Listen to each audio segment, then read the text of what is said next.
지금 러시아, 우크라이나 상공에는 매일같이 정말 수많은 드론이 날아다니고 있죠. 사람들은 보통 푸틴이 다음엔 뭘 할까, 젤렌스키는 어떻게 대응할까, 여기에 집중하잖아요. 근데요, 이 드론 전쟁의 방향을 결정하는 진짜 승자는 따로 있습니다. 그리고 그 정체는 아마 여러분의 예상을 완전히 빗나갈 겁니다. 자, 한번 이런 상상을 해보죠.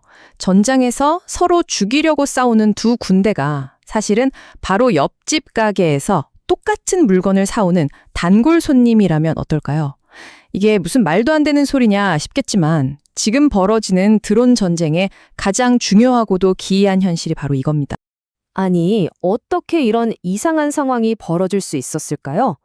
이 미스터리를 풀 첫 번째 열쇠는 바로 두 나라가 공유하고 있는 아주 기묘하게 겹치는 공급망에 있습니다. 이게 우크라이나의 아주 큰 드론 제조업체 TAF 드론 창립자가 한 얘긴데요. 이분이 드론 부품을 사려고 중국 공장에 갔더니 세상에 불과 10분 전에 러시아 측 구매 대리인이 똑같은 공장을 다녀갔다는 말을 들은 거예요. 말 그대로 같은 공장에서 우크라이나로 갈 부품이랑 러시아로 갈 부품 주문을 동시에 받고 있었던 거죠. 정말 충격적이지 않나요? 그러니까 겉모습은 서로 달라도 양쪽 드론을 딱 뜯어보면 그 안에 들어가는 엔진, 카메라, 칩 같은 핵심 부품들은 전부 다 똑같은 곳에서 왔다는 겁니다. 바로 중국 선전이죠. 적군끼리 말 그대로 같은 쇼핑몰에서 장을 보고 있는 셈이에요. 자, 그럼 이제 슬슬 그 이곳의 정체를 밝힐 때가 된 것 같네요. 이 전쟁의 진짜 승자, 과연 어딜까요? 네, 맞습니다. 바로 중국 선전입니다. 이곳은 그냥 좀 큰 공업 도시가 아니고요. 전 세계 드론 산업의 심장부라고 할 수 있어요. 지금 이 순간에도 전쟁을 치르는 양쪽 모두가 자신들의 전쟁 기계를 움직일 부품을 사실상 이곳 선전에서 쇼핑하고 있는 겁니다. 그리고 바로 이 사실이 현대 전쟁의 규칙 자체를 완전히 새로 쓰고 있습니다. 그런데요, 똑같은 가게를 이용한다고 해서 쇼핑하는 방식까지 같은 건 아니겠죠? 우크라이나와 러시아 두 나라는 이 공유된 공급망을 전혀 다른 방식으로 이용하고 있습니다. 그리고 바로 이 전략의 차이가 전쟁의 흐름을 바꾸고 있어요. 여기서 전략이 확 갈립니다. 우크라이나는 뭐랄까 좀 정석대로 움직여요. 공식적인 구매 채널을 통해서 부품을 수입하거든요. 그러니까 중국 정부가 이거 수출 금지 딱 한마디 하면 바로 공급이 끊길 수 있는 아주 취약한 구조인 거죠. 반면에 러시아는 훨씬 영리하게 움직입니다. 회색 시장, 그러니까 비공식적인 뒷거래 네트워크를 아주 능숙하게 활용해요. 예를 들면 선전의 어느 호텔 바에서 중국 술, 바이주 한전하면서 슬쩍 계약을 맺는 식이죠. 서방이 아무리 제재를 해도 이런 뒷거래까지 막기는 정말 어렵습니다. 그리고 러시아의 이 회색 시장 전략이 얼마나 잘 먹히고 있냐면요. 이걸 보세요. 중국 부품으로 만드는 러시아의 가르피아 드론 생산량이 2022년에는 한 달에 겨우 수십 대 수준이었는데 2026년에는 월 5,000대 이상으로 폭증할 거라고 합니다. 서방의 제재를 그냥 비웃는 수준인 거죠. 이 전략이 이렇게나 효과적이라는 겁니다. 자, 이제 진짜 문제의 핵심으로 한번 들어가 보겠습니다.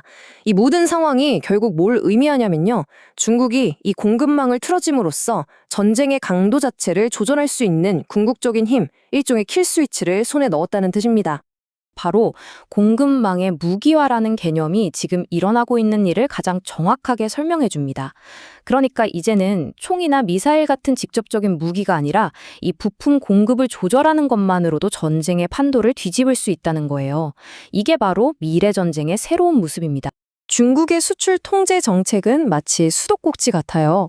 겉으로 보기엔 양쪽 모두에게 공평하게 적용하는 것 같죠? 하지만 실제로는 어떻습니까?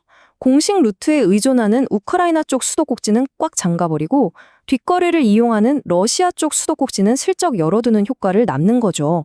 결국 전쟁의 속도 조절 밸브를 중국이 쥐게 되는 겁니다. 이 사태는 단순히 우크라이나와 러시아 두 나라만의 문제가 아닙니다. 이건 전 세계 국방기술과 투자 시장에 어마어마한 파장을 일으키고 있어요. 이게 바로 앞으로 벌어질 일들입니다. 서방 국가들은 중국 의존도에서 벗어나려는 탈위험 전략에 이제 속도를 더 낼 거고요. AI 칩이나 고성능 모터처럼 군사용으로도 쓸 수 있는 기술에 대한 규제는 훨씬 더 빡빡해질 겁니다. 그리고 이제 각 나라가 우리도 자체적으로 드론 만들 수 있어야 돼 하면서 저마다 독립적인 드론 생태계를 구축하기 위한 새로운 군비 경쟁이 이미 시작됐다고 봐야죠. 그럼 이런 변화의 흐름 속에서 우리는 어디에 주목해야 할까요? 바로 투자 기회가 보이기 시작하는 거죠. 앞으로 중국이 아닌 다른 곳에서 드론 생태계를 구축하려는 서방의 방업 산업체들, 또 중국산이 아닌 모터나 배터리를 만드는 부품 회사들, 그리고 드론 공격을 막는 안티드론 기술 같은 사이버 보안 분야가 새로운 성장 동력을 얻게 될 가능성이 아주 높습니다. 결국 이 모든 이야기는 한 가지를 명확하게 보여줍니다. 이제 전쟁의 승패는 더 이상 포탄이 오가는 전장에서만 결정되지 않는다는 거죠.